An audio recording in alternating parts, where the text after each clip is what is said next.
Welcome back to our study through Joshua. We're doing 4 weeks through Joshua, and the name of the sermon series, can anybody remember? It's on the screen if you can.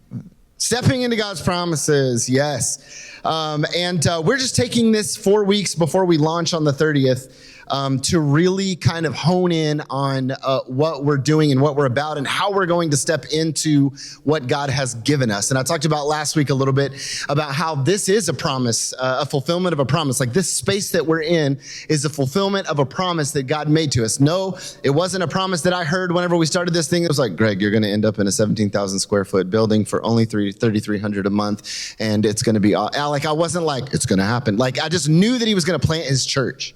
I didn't know how he was going to do it. And by the way, if he would have done it the way that I thought he would have, this would be on a much smaller scale. And he has gone above and beyond. And so we're talking about stepping into God's promises. And today specifically, we're going to be talking about taking a step of faith. That's what we're going to talk about today, is stepping out in faith. So if you take notes, if you're like Eva here in the second row and just copious notes all the time, I'm just kidding. She's like, I now have to take notes. We're talking about stepping out in faith. I want to tell you guys a story. How many of you guys have heard the story of Jim and Elizabeth Elliott? Anybody know that story? Okay. For those of you that don't know this story, I want to tell you a story about Elizabeth Elliott. But if I'm going to tell you her story, I need to tell you a story about Jim first. So they were missionaries to Ecuador. All right. They were missionaries to the Quichua people in Ecuador. But there was a tribe that really hadn't ever been engaged called the Alca tribe. And they'd never been engaged really because every time that they were, those people would just kill whoever came into their territory, into their tribe. They didn't trust anybody. So every time they had their own language, they had their own way of doing life. And they were just a very remote tribe of people. Well, Jim and Elizabeth had heard about, as well as some of the other missionaries they were with, had heard about this tribe of people. And they thought, man, if we could just somehow find them, first of all, and reach them for the gospel, that would be an incredible thing. So they began praying for the Alca people. They just didn't know where they lived. And so Jim and Elizabeth, along with some other missionaries as well, they were searching. And there was one guy that was there. He was a pilot. And he was flying around, and he actually found the tribe. Now, they had a choice. They were like, are we really going to engage these people? Because again, every single person that has gone in has died. So there haven't been any people that have tried since. So what they began to do is they began to fly a plane. They thought, okay, if we're going to reach them, let's try and just make contact with them first. We're going to fly a plane around their area, and we're going to begin dropping gifts so that they'll know that we're not hostile, so that they'll know that we are friends. And so for 15 weeks, they began dropping gifts over this tribe. And then finally, after about week 15, they noticed that they were actually starting to give gifts back to them, because there'd be a bucket they would hang really, really low. And so then they would start to put gifts back into that bucket, and they would bring it. So they thought, hey, all right, we've been doing this for 15 weeks. This is it. This is the time. We're going to go and we're going to engage these people. So 5 men, including Jim Elliott, got in a plane. They landed on a sandbar that was a little outside of the Alca tribe, and they just waited for them to approach them. And there were about 3 men that came out after about 5 days. There were 3 men that came out to engage them. And they became friends. They started talking. And for a few days, they were like, hey, this is going really well. And they would radio back to their families, and they would check in and say, hey, this is how it's going. Day 1, this worked out. Day 2, this worked out. We really think that we're gaining these friendships. Well, one day, and then they would leave. They would go back. Well, one day they came back in on the 6th day or 5th day. I can't remember. They came back in and they said, hey, we're going back in. We'll radio you guys at 4:30, because they saw that the 3 men were now bringing more people over to the sandbar, and they were like, this is it. Well, 4:30 came, and they did not radio back in. In fact, 5 days had gone by, and they hadn't radioed back in. So they ended up sending a troop of people that were armed from Ecuador in to try to do a rescue mission to see what was going on, and they found all 5 men had been speared to death. They were trying to reach them for the gospel, and it happened. Elizabeth Elliot is Jim's wife. Jim is one of the men who died. Elizabeth Elliot, they had about a 1-year-old daughter at the time. And Elizabeth was, of course, heartbroken. Couldn't believe it. Angry. You can imagine all of the emotions. You can find her testimony online. But her giving her own testimony, because this was about in the 1950s. And so she obviously didn't know what to do. She was still there in Ecuador. Well, about a year later, there were 2 women that approached them that had left the tribe. They were Alca women who had left the tribe. And so she meets these women, and you can imagine all of the emotions that were probably going through her. But she decided to befriend these women, and she lived with them allowed them to live with her for about a year. And she actually started to kind of understand the language a little bit more. And what happened after about a year is they said, hey, we're going to go back to our tribe. Do you and your daughter want to come with us? She was faced with a decision. Do I go back to the tribe that killed my husband and our friends? The answer, and everybody told her, they were like, "What are you, I mean, maybe you go, but are you really going to take your 3-year-old daughter, 2-year-old, 3-year-old daughter? Are you going to take her?" And she just said, "Lord, if it's going to happen through me, then it'll happen through me. I trust you." She felt in her spirit that God was calling her to go. And so she went with her daughter. She got there. Not only did they not kill her and her daughter, they befriended them. She was able to then translate the Bible into their language, and she was also able to lead many of them to Jesus. She finished what her husband had started. You know, one thing that I think about, and the thing is the way she told them the gospel was through her own forgiveness towards them. She taught them, hey, this is how Jesus forgives us. I'm able to forgive you. This is how I've sinned against God, yet he has chosen to forgive me. And they were blown away by her forgiveness to them, and they were then blown away by God's forgiveness to them as well. And they came to know the Lord. And I think about Jim, and I think about, you know, as I'm talking about this sermon called Stepping Out in Faith, I think about Jim and that first step onto that sandbar and how much faith that had to take in order to step out onto that sandbar. But more than that, I think about the step of faith it took Elizabeth to step back into their area. Guys, God has always done incredible things through someone taking a step of faith first. When you see God do incredible things, it's usually through someone taking a first step, stepping out in faith. And you're thinking for your own life, and I'm thinking for my own life. Do I want God to do incredible things? Maybe the reason you are like, I don't really see God do a lot of incredible things in my life. It could be because you've not yet stepped out in faith to see what he will do. Because a lot of times we like to stay back in our comfort area. And God is still doing incredible things today. And he's still asking people to step out in faith. And as a church, he has asked us to step out in faith as we begin our church here. Because something that would be easy to do would be for us just to quietly move over into this location and go, all right, we're here now. And then not really like do what we're trying to do here and like launch and stuff because guys, if I'm honest, I'm a little bit scared to do this. I really am. Like if it was up to me and I had my hands on the reins right now, I'd be pulling that back and going, hey, we need to slow this thing down. Because what are we getting ourselves into? Because if I'm really honest with you guys, I think that we're understaffed. Like if it was me, I'd be like, we need another pastor in this. You guys know we've been praying for that. And I'm like, we need another pastor. If it was me, I'm like, God, we need a worship leader up in here, right? God, if it was me, I'm like, we need more people in our chairs because we're understaffed in the volunteer area.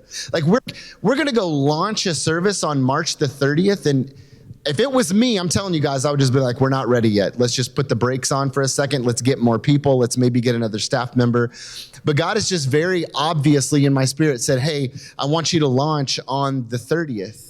I want you to take 4 weeks to get ready. Then I want you to launch on the 30th because the 30th, Then we've got 1 week after that. Then it's Palm Sunday. Then it's Easter. It's the perfect time. But in my brain, we're not ready. But God is saying, no, you are. You need to step out in faith. And so we printed 1,000 cards to pass out to people. I just finished filming like this little commercial for like a social media that's going to be hopefully going out tomorrow. And we're going to start targeting like a whole area. And on March 30th, I'm freaking out. I'm freaking out about that. But see, here's the thing. If we want to see God do some crazy cool things, then we got to get past our fear and we got to take a step. We got to take a step in the direction that he's asking us to go. So as we saw last week, all right, God had promised the land of Canaan to the Israelites. He said, hey, I know there's a lot of big people there, but that's your land. You're going to need to take a step forward and you're going to need to go and take it. You're going to need to fight. You're going to need to fight people who are way bigger than you, and you're outnumbered as well. Will they take a step of faith and go, right? Will they do that? As we saw last week, he told them to be strong and courageous, and he told them that he would be with them. But us, we can sit here and we can listen to that sermon last week and we can go, okay, we know that God's with us. Yes.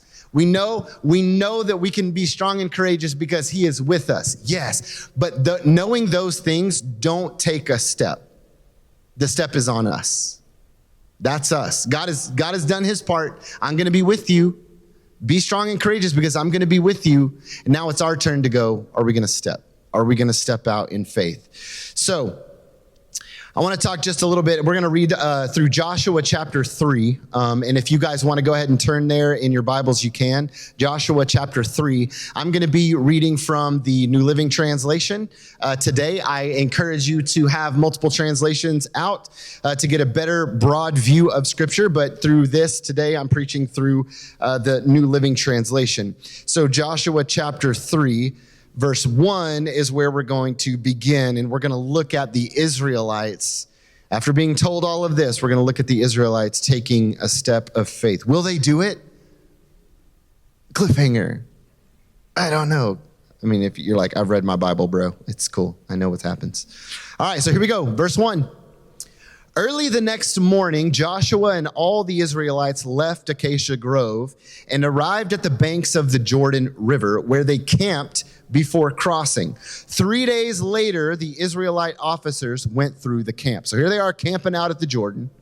These officers are walking through, giving these instructions to the people. When you see the Levitical priests, all right, the people who, the priests of the people who are going into the Holy of Holies and the ones who are doing all the things for the people, and spiritual stuff for the people, he's saying, hey, when you see the Levitical priests carrying the Ark of the Covenant of the Lord your God, I'll explain that in a minute, move out from your positions and follow them. So when you see the priests pick up the Ark of the Covenant and start walking, you go after them. You start following after the Ark of the Covenant, all right? And then it says, since you have never traveled this way before, they will guide you. Stay about a half mile behind them, keeping a clear distance between you and the ark. Make sure you don't come any closer. Then Joshua told the people, guys, purify yourselves, for tomorrow the Lord will do great wonders among you. In the morning, Joshua said to the priests, lift up the Ark of the Covenant and lead the people across the river. And so they started out and went ahead of the people. Let me explain the Ark of the Covenant. The Ark of the Covenant was God's symbol of his promise and his presence with the people, all right? He made a promise to them a long time ago in the form of the 10 Commandments, and those 10 Commandments were actually stored in the Ark of the Covenant. Wouldn't it be cool to find that today? That'd be really cool. But they're stored in the Ark of the Covenant as well as a few other things, like some manna was in there. I think Aaron's staff was in there. So there were some other things in there as well. But that's what was in the Ark of the Covenant. And what that was a reminder of the people, hey, this is my presence. This is a symbol of my presence among you. That's what the Ark was meant to be, all right? So God's command for them was to have the priests carry the Ark of the Covenant ahead of the people. Why? Why in the world would God say, hey, take the Ark of the Covenant, go first, then have the people follow after that? That's a great question. And here's what I think. It's because they are stepping out in faith to do something difficult that God has called them to do. And it's important that they allow God to lead the way. It's important they allow God to lead the way, that they follow him, because the Ark of the Covenant was symbolic of his presence. So the Ark going before them was them saying, all right, God, we're following your presence. We're following after you in this. I don't know about you guys, but whenever you're about to do something that you're really unsure of, do you want to lead the way? I wouldn't think so. If you're going to take a step of faith, I wouldn't think you'd be like, yeah, God, I got this. Just just have my back. You don't want God to have your back. Okay. You want him to be in the front. That's where you want God to be. So the beautiful picture of the Ark of the Covenant going before them is exactly that, right? So usually, and I want you to think about this, usually when God calls you to step out in faith, it's into uncharted territory. Rarely is God going to call you to step out in faith to do something that you're really confident in. Because how much faith is it going to take to step out in something you're awesome at? Not much. So usually it's going to be, hey, I need you to do something that's going to be difficult. So whenever you're asked to do something, it's probably going to be something you don't know much about and you have little experience in, which is why it's scary. And I remember whenever God called us to come plant a church in New York City, trust me on this, it wasn't me going, I got this, let's do it. It wasn't. Guys, I, and you may discredit me right now, never been to seminary a day in my life, okay? Like, I am the least suspecting person to go and plant a church and pastor a church. I have never pastored a church before this church. I had only been to New York City like a total of 10 days in my whole entire life before packing everything up and moving here. Guys, whenever we showed up in New York City, it was like, Lord, go before us. like we're going to have to follow you. And guys, that's oftentimes, and I'm not going to say oftentimes, I'm going to say every time you step out in faith, that's probably what's going to be about. And I think a lot of times some people, they pray and they're like, oh, that seems too impossible, so that must not be God's will for me. Oh, be careful, because oftentimes that's exactly where it is. And I'm going to die. And you need to, you need to step out in faith and not trip over a cajon when you do, all right? So, stepping out in faith is a part of Christian life, guys. The thing is our life should be defined by steps of faith. But oftentimes we really don't know. Oftentimes we go, I don't know how many times I've stepped out in faith, maybe a few times, when really it should define our whole lives as Christian. And it's why my life verse, because it is scary, but it's why my life verse is Isaiah 42:16. I'll throw this up on the screen for you guys. I won't, but Anna will. Says this, I will lead the blind by ways they have not known. Along unfamiliar paths I will guide them. I will turn the darkness into light, and I will make the rough places smooth. This is what I'll do. He says, I will not forsake them. Guys, this is our God. And this is for the Israelites, but this is also for us, because this is talking about God's character. Guys, I will lead you, he says, in paths that are not known. You don't know it? That's okay. I will lead you. This unfamiliar path, I'm going to lead you through that. I will guide you. The darkness that you see, because whenever you're going to step out in faith, guess what? You don't know what's coming. You have no idea. It's like stepping out in darkness. He's like, but I'll turn it into light as you go. The rough places that you find, I'll make those smooth for you. And he says, I'm not going to forsake you. I'm not going to forsake you. And I love that that's our God. And that verse right there has gotten me through 6 years of living in New York City, because he does it every single time. He's never failed at doing that. He's never once failed at doing that. And guess what? He never will. I think we just sang that just a little bit ago. Yeah, it's amazing. If you're stepping out into the unknown, it's important that you let God lead the way. The Israelites had the Ark of the Covenant, remind them of God's presence. You and I have the Holy Spirit. Allow the Spirit to guide you. Allow the Spirit to illuminate the path for where you're going, all right? Let's read 7 through 13 really quick. It says this, the Lord told Joshua, today I will begin to make you a great leader in the eyes of all the Israelites. They will know that I am with you just as I was with Moses. Give this command to the priests who carry the Ark of the Covenant. When you reach the banks of the Jordan River, priests, take a few steps into the river, just kind of like dip your toe in. That's what he's saying, and stop right there. So Joshua told the Israelites, hey, guys, come listen to what the Lord your God says. Today, you will know that the living God is among you. That's powerful, by the way. He will surely drive out the Canaanites, Hittites, Hivites, Perizzites, Girgashites, Amorites, Jebusites ahead of you. Look, the ark of the covenant, which belongs to the Lord of the whole earth, will lead you across the Jordan River. Now choose 12 men from the tribes of Israel, one from each tribe. The priests will carry the ark of the Lord of all the earth. And as soon as their feet touch the water, guys, as soon as their feet touch the water, watch what's going to happen. The flow of water will be cut off upstream, and the river will stand up like a wall. That's what he's telling these people. The river's going to stand up. I want you guys to repeat after me. Faith is a verb. What's a verb? It's action. It's what you do.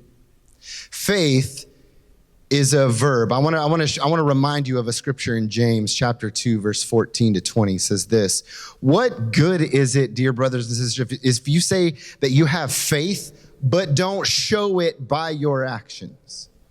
Can that kind of faith save anyone? Suppose you see a brother or sister who has no food or clothing, and you say, goodbye, have a good day, stay warm, eat well, but then you don't give that person any food or clothing. What good does that do? He says, so you see, faith by itself isn't enough unless it produces good deeds. It is dead and useless. Now, someone may argue, some people have faith, others have good deeds. But I say, how can you show me your faith if you don't have good deeds? I will show you my faith by my good deeds. You say you have faith, for you believe that there is one God. Good for you. Even the demons believe this, and they tremble in terror. How foolish. And then he ends it like this: can't you see that faith without good deeds is useless? Faith without good deeds is dead. Faith without action, guys, listen, faith without action is false faith. It's false faith because faith is a verb. It's a simple concept, right? A simple concept. Because if I say that I have, and I've shared this with you guys before, but if I pull a chair up on stage and I'm like, man, I got faith in this chair, I have faith that it'll hold me. And then you're like, well, sit in it. And I'm like, I don't think I'm going to. Well, why not? I don't really want to. I'm kind of nervous. I don't really want to sit in it, right? How do you know that I have faith that the chair is going to hold me? You sit in it. That's how you know that. Guys, it's the same with God. We can walk around and we can say that we have faith. Oh, I've got faith. You got faith God can move mountains? I got faith that God can move mountains. You got faith that God can answer that prayer in your life? I sure do. Well, then prove it. Step out. Step out and actually move that into action, because faith is a verb. And I want to ask you guys a question, and maybe it's already been blaring in your brain. Where is God asking you to take a step of faith? Where in your life is God asking you to take a step of faith? Is it in talking to your neighbor about Christ? Is it about talking to your coworker about the Lord? I mean, there are all kinds of things. I don't want to put anything into your brain, but there are all kinds of things I want the Holy Spirit to reveal to you where he's asking. He's probably already been revealing it to you, and right now you're going, oh, really? The sermon's seriously about this right now? That's often how he works. So I just want to ask the question, because we need to ask that. And I love the part in verse 10 when he says this. I said this was a powerful part. Verse 10, today you will know that the living God is among you. That's pretty cool. Today you will know that the living God is among you. Have you ever wondered if God was really with you? You ever wondered that? You're like, I read it in the Bible. God is with me. God, can you show me that you're with me? Maybe we're praying in a moment of desperation and we're just like, God, reveal yourself. Like now, like I need to know that you are here. Lord, manifest yourself in some way so that I can know that you really are here. We ask that question all the time. But here's the thing. If you don't take steps of faith in your life, you will never know that he's with you. He will not show himself. You will not know that he is with you if you are not taking steps of faith, because he's in the steps of faith. That's where he is. That's why he says, today you will know that the living God is among you. Stepping out is where you see him at work. It's where you witness things happen. And and it's so cool that what I got to go do last week is I got to see this firsthand, because so Leo is our guy who does all of our sound and does a fantastic job. He's the one that sets literally all this up and makes it happen and makes it sound good without acoustic paneling in the room, and which we're working on, by the way. But the thing is I was like, all right, Leo, we're moving into this new space. And what we got told is we were told that we're going to have to supply sound. We're going to have to supply lighting in here, which we're working on. We're going to have to supply, all kinds of stuff. And like a projector, this isn't how we're wanting to do things on the tiny TV right here. We're wanting to like put a projector screen here. And then we're wanting to like get a nice projector that can cast it that way, and it won't wash out, because all this stuff is so expensive. And I'm just like, all right, what are we gonna do? Because if we buy like chairs, right? These aren't our normal chairs. We're gonna have nice cushiony ones. Sorry, you guys were a week late or a week or two early. But these, like all of this stuff costs money. Well, I asked Leo, I'm like, hey buddy, like, can you put together like a list and like tell me how much that it's going to cost? And he's like, man, I got you. So he goes home, he does the whole thing. If you guys know Leo, he's got like spreadsheets and like all kinds of stuff. And anyways, it's incredible. And then we're in the car one day and we're driving, and he's like, of course we're driving. What are we doing? Just getting in the car to talk? But we get and we're hanging out. And I'm like, all right, man. He's like, I got this list, but I don't want you to freak out. And I was like, okay, hit me with it. This is a good time. And he's like, okay. He goes, I think that we can get everything done. I think we can get everything done for 45. And in my brain, I was like, actually out loud, I was like, well, that's not so bad. Because in my brain, I'm like, $4,500 for like all that stuff. Like that's not bad at all. And I was like, man, that's incredible. And he goes, but if we want to do it right and we really want to get like everything right, it's going to be more like 60. And I was like, wait, 60,000? That's not a number. Like what? And then it hit me. I was like, you mean 60,000? Do you mean 45,000? Do you mean $45,000? And he was like, yeah. And I was like, okay, well. So that's the low end, $45,000. And, he's like, yeah, but 60. And then we got to get acoustic paneling in here. That also doesn't count the chairs. And so I was like, all right, Lord, going to have to do something crazy. And so I was just like, okay, here's my plan. Like, I just felt like the Lord was like, hey, the money is going to be provided. You just got to get it out of people's pockets. Like, it's there. You just got, and I'll be the one that gets it out of their pockets. And so I was like, okay, I just felt like, all right, I feel like the best place to go would be Louisiana. Let me go down there to the land flowing with milk and honey. Let me go check it out. And so I literally told Tamara, I was like, I'm going to get on a plane. I'm going to have my backpack and a carry-on, and I'm going to go with that and a prayer and trust that the Lord's going to do it. Bought a plane ticket. Guys, and I told you that last Sunday. I told you that's where I was going to go, and I was going to go try to raise some money. I had a couple of meetings scheduled, but then I told the Lord, I was like, God, if you'll just also, because I got a week's worth of staying there with only about 4 meetings pre-scheduled. And I was just like, Lord, if you could somehow like set up other meetings, that would be awesome. So I get off the plane. I had a meeting with the pastor that day. And then the following day, I was just like, I don't know what to do. I had kind of a little bit of free time. I was like, I'm really not sure what to do. I'm just going to go to the local grocery store, and I'm going to go buy some cheese because I'm hungry. So some cheese and grapes. I was like, that's what I'm hungry for, so I'm going to go get some. So I walk into the store the second day, and I'm just like, man, what am I going to do? Who am I going to meet? Like, who am I going to schedule meetings with? How do I even get this thing started? And a guy walks into the grocery store, and that was a friend of mine that I hadn't seen in 6 years. And I was just like, man, what's going on? And he looked at me, and he was like, what are you doing here? I was like, man, I just came. And I was like, because, we just got moved into a new space. He was like, oh, I saw that actually on social media. I was like, yeah, so, man, we got to do like a lot of stuff. And so I came just like to raise money for it and just trust the Lord for it. And I'm trying to set up meetings with pastors and like different church people to see if, maybe that could happen. And he was like, how much you need? And I was like, 60,000. And he was like, oh, well, yeah. He said, but he goes, if I give you 5,000, would it help? And I said, uh-huh. He said, okay. He goes, he goes, can I write you a check? I was like, yeah. And he goes, wait, I need to ask my wife. And I was like, it's probably a good idea. So he goes, okay, well, I want you to stay in this parking lot though, because I live like 2 minutes down the road. So I'm going to go home. I'm going to ask my wife and then I'll text you. All right. And so I'm like, all right. So I'm standing in the parking lot of this place, And then all of a sudden I get a text, come on.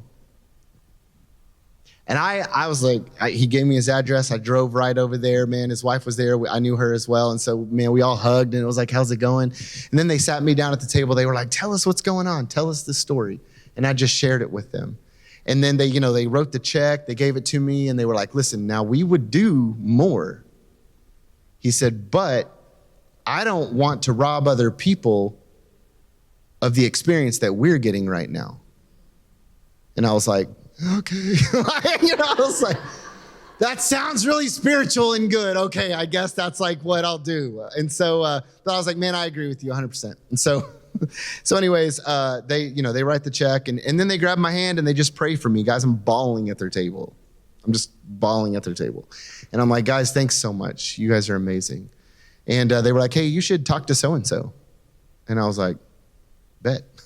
So I literally just scheduled another meeting with them, like another with the person that they said. And guys, that's how it went.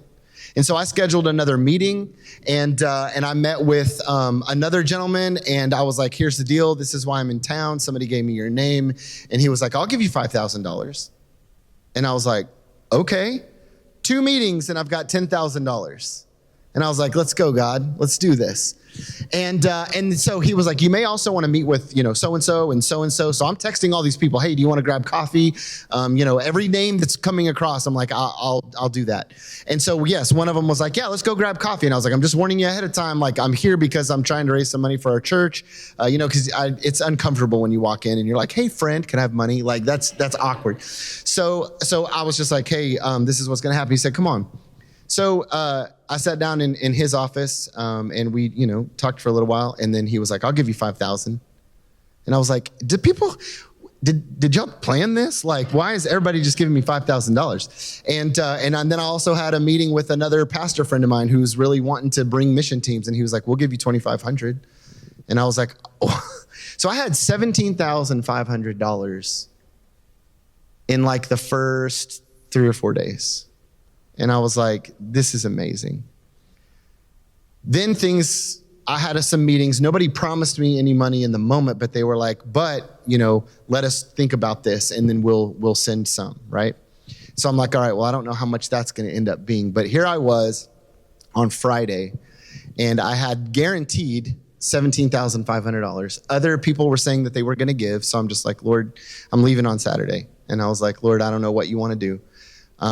And I said, but I'll go to this last meeting. I got nobody else after this. And I went to this last meeting, told them the story. And by the end of the story and after, like all this talking and just, small talk and everything, I was like, man, well, I'm going to let you go. And man, you can just, if you can help, great. If you can't, that's fine. Totally understand that, And he goes, I said, but, just let me know. He goes, I don't need to let you know. And he goes, I can tell you right now. And I was like, all right. But you can go pray about it. And he's like, I already know. And I was like, okay. He's like, I'll give you 40,000.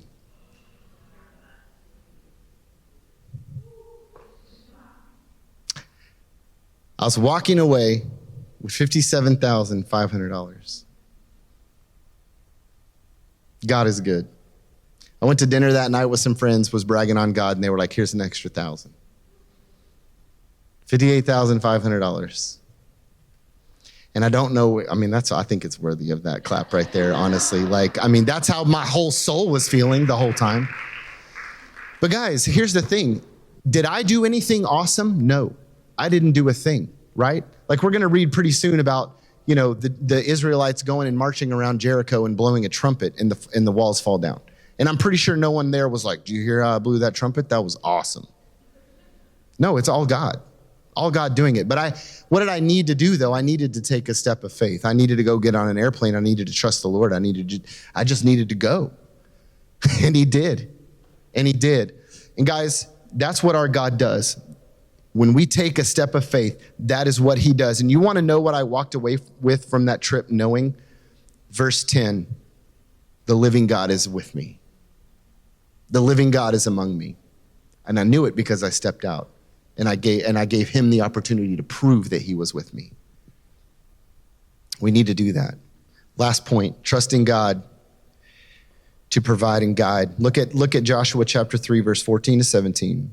So the people left their camp. He told them all what they're going to do. Hey, we're going to go dip our toes in. It's going to happen. God's going to do it. They got to take the step though. So the people left their camp to cross the Jordan, and the priests who were carrying the Ark of the Covenant went ahead of them. Here they go. It was the harvest season, and the Jordan was overflowing its banks. But as soon as the feet of the priests who were carrying the ark touched the water at the river's edge, guys, guess what happened?